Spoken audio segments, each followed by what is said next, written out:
आग में जाएंगे, आप नहीं जाएंगे, पहले मैं जाऊंगा। अगर जलना होगा तो मुझ गुनाहगार को जलना होगा। वो कोई और नहीं, दानिश टिकटॉकर था जो मुफ्ती सलमान नजरी रजा साहब के पास गया। तो मुफ्ती सलमान नजरी कहते हैं कि मेरी आंखों से आंसू जाहिर हो गए और मैंने दिल में सोचा, तसव्वुर किया कि मौला ये उम्मत गुनाहगार है पर अपने आका की गद्दार नहीं। सुभान अल्लाह, सुभान अल्लाह। नारे तकबीर, नारे रिसालत, नारे हैदरी,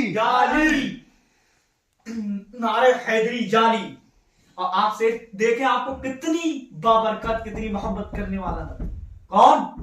का बयान, आपका की विलादत का बयान करूंगा, कैसे आपका की विलादत हुई, कब हुई और जनाब आमना ने क्या फरमाया। अब मैं कहता हूं आपका के आने से पहले बेटियों को जिंदा गाड़ दिया जाता था, बेवाओं पर जुल्म किया जाता था। बेशक, मगर जब मेरे आका आए तो बेटियां खुश, बेवाएं खुश। आफ्ताब महताब में बहस हुई, चांद और सूरज में। सूरज कहता है चांद से, चांद तू इतना काहे खुश है? तो चांद कहता है मैं इसलिए खुश हूं, आज दोनों आलम का मालिक व मुख्तार जनाब अहमद मुजतबा मोहम्मद मुस्तफा रसूल अल्लाह सल्लल्लाहु ताला अलैहि वसल्लम की पैदाइश है। मैं इसलिए खुश हूं जब वो मेरी तरफ अपनी नबूवत की उंगली से इशारा करेंगे, मेरे दो टुकड़े हो जाएंगे। मैदान महशर में मैं कह दूंगा मौला मैं वही चांद हूं जो तेरे नबी के, तेरे महबूब की उंगली के इशारे पे दो टुकड़े हो गए। तो फिर चांद कहता है, तो फिर चांद क्या कहता है सूरज से? चांद सूरज से कहता है, महताब कहता है आफ्ताब से, तू अब इतना खुश क्यों है? तू तो बता तू क्यों खुश है? तो आफ्ताब क्या कहता है, जब आमना का लाल, आमना का लजपाल, जब मेरी तरफ मौलाए अली, मौलाए कायनात की नमाज असर कजा हो रही होगी और वो मेरी तरफ उंगली का इशारा करेंगे, मैं दोबारा वापस आऊंगा तो मैदान महशर में मैं कह दूंगा मौला मैं वही आफ्ताब हूं, मौला मैं वही सूरज हूं जो तेरे महबूब ने उंगली का इशारा किया और मैं दोबारा आ गया। तो सोचो जरा चांद और सूरज कितने खुश जब मेरे आका की विलादत का वक्त आया।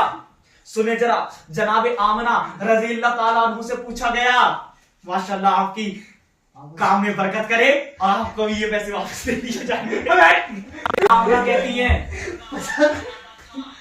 उसे फरमाया गया आप जब आप हमसे थी आपके सितम में जनाबे रसूल अल्लाह मौजूद थे तो आपसे फरमाया गया ऐ आमना आपको मालूम नहीं होता था कि आपके जिस्म में कोई और है। तो जनाबे आमना फरमाती थी मेरे 9 महीने तक 9 अंबिया सपने में आते रहे। पहले महीने में जनाबे आदम अलैहिस्सलाम आए, बोले हो मुबारक आमना तुझे तेरे घर नबियों का सरदार आने वाला है।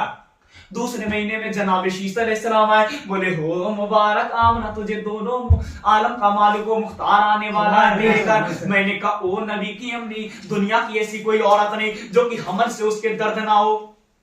माशाअल्लाह, दुनिया की ऐसी कोई औरत हो जो हमल से उसके दर्द ना हो। तो आप फरमाती हैं मेरे सपने में 9 महीने तक 9 अंबिया आते रहे, मुझे मालूम नहीं हुआ मेरे सपने में कोई और है, कोई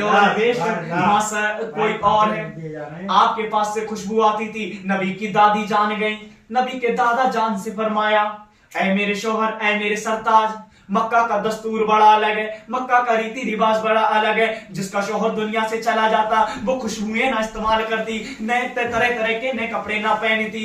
आप जाकर कह दे तो आपने कहा तू औरत जाते तू ही कह दे। तो नबी की दादी जाने कहती है जब मैं जनाबे आमना के पास जाती मेरे मुंह में ताला ही लग जाता है। आप कह दे जब नबी के दादा जनाबे अब्दुल मुत्तलिब जो कि काबा के मुतवल्ली थे, आप जनाबे आमना के पास कहते हैं बेटी मक्के का दस्तूर बड़ा अलग है, मक्के का रीति रिवाज बड़ा अलग है। जिसका शौहर दुनिया से चला जाता है वो खुशबुएं इस्तेमाल ना करती, कपड़े नए नए ना पहनती। तो मेरे नबी की अम्मी की जान आंखों में आंसू आ गए। आपने कहा बाबा जान में खुशबुआं ना इस्तेमाल, जब से मेरे सितम में